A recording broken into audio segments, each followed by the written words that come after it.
Sa panibagong post nitong si Carlos Yulo, makikita nga ang nasabing journey nito sa Paris before at sa journey nito sa Paris ngayon. Returning to Paris feels surreal, what a journey it's been. But this time, it's more than just about me. Toyota believe in the long before the Olympic gold and looking back on our journey together. Yan ang naging caption ni Carlos Yulo sa nasabi nga pong latest post nito at sa nasabi nga pong post din makikita sa comment section na ito po ay limited. So nakalagay doon Carlos Yulo limited who can comment on this post. Ginawa ito ni Carlos Yulo sa nasabi nga pong ngayon ay viral sa social media na palitan ng mga ebidensya at mensahe nila Chloe San Jose at ng ina niyang si Mrs. Angelica Yulo. Sino nga ba ang tunay na nagsimula ng hindi magandang samahan na ito between Carlos Yulo at ang ina na si Mrs. Angelica na humantong pa dumating sa punto na pagsabihan niyang sinungaling at magnanakaw ang kanyang ina.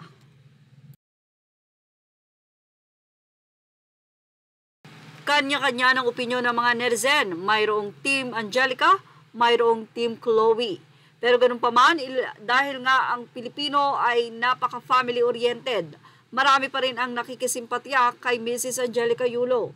Ang pagsabihan ng sariling anak na magnanakaw at sinungaling ang ina ay hindi tama na sabihin mo sa sarili mong ina na nag-alaga sa iyo simula sa sinapupunan hanggang sa ikaw ay lumaki at magkaroon ng sariling isip.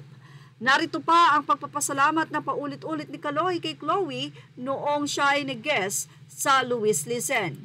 Maraming salamat mahal sa pagsuporta at paggabay sa akin lagi lalo na sa mental health ko para mas maging mature pa ako sa buhay. Sa ilang mga netizen, magkakaiba ang pagmamahal sa GF at iba ang pagmamahal sa magulang. Ang pagmamahal sa magulang o sa ina ay walang kapantay na kahit ano paman. Kung natututunan mong mahalin ang babaeng kailan lang nakilala mo nung malaki ka na, bakit hindi mo magawang mahalin ang nanay mo na mula sinapupunan niya, lumaki ka hanggang sa ipanganak ka. Nanay mo ang nagpapalit ng lampin mo at nabuhay ka sa dibdib ng iyong ina at ngayong may nasasandalan ka na tuluyan mo nang nakalimutan ang sakripisyo ng magulang mo. Say naman ang isa, mature bang tawag dyan? Hihihi, bata ka pang mag-isip boy.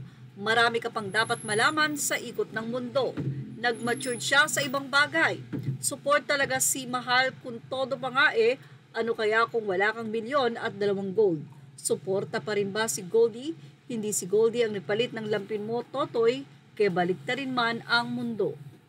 Say naman ng isang netizen, nakakadismaya ka, mas mahalaga si Goldie kaysa nagluwal sa'yo at pamilya mo. Bad ka kahit ilang babae, makakuha ka, lalo na may pera ka, mas maganda pa dyan yung may breeding. Marunong magrespeto ng tao, lalo na sa magulang mo. Kahiya ka bilang anak, parang kabuti ka lang na sumulpot.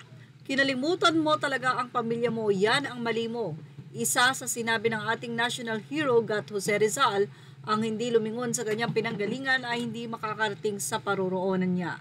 Number 2, sabi ng Diyos, igala mo ang mga magulang mo, higit kanino man. Yang sinuway mo, hindi ka nakaka-proud na anak kahit nagbigay ka ng dangal sa bansa natin. Nakakahiya bilang anak Pinoy, sinira mo pagtigala ng ibang bansa o pagtingala ng ibang bansa sa kulturang Pinoy na pagmahal sa magulang. Sana magbago ka. Hulimat daw at magaling, maihahabol pa rin. Magpakumbaba ka sa magulang mo, lalo na sa ina mo. Matik yan, panagawa mo yan, babalik paghanga sa'yo ng sanlibutan, buong mundo. Hayaan na natin sila, yan naman ang naging say ng isang netizen. Pareho sila ng ugali, bakit natin i-stress ang buhay sa kanila? Sa nanay ni Kaloy, go on lang ang magnegosyo ka lang, kahit live selling at longganisa, marangal po na trabaho yan. Hayaan mo muna ang naliligaw mong anak mo na tupa. Minsan try mo munang kumawala sa mundo ni Goldie para makapag-isip ka Kaloy, timbangin mo lahat, hindi yung nagpapadala sa harap ng gabi kaya tinitiis mo ang pamilya mo. Dito ka na sa Pinas, hindi mo man lang mapuntahan ang pamilya mo kasi sunod-sunuran ka sa GF mo na dapat hindi nakikisawsaw sa usaping pamilya nyo. At yan ang ating Showbiz Now update. Images are all credit to the rightful owners. Thank you for watching Showbiz Now.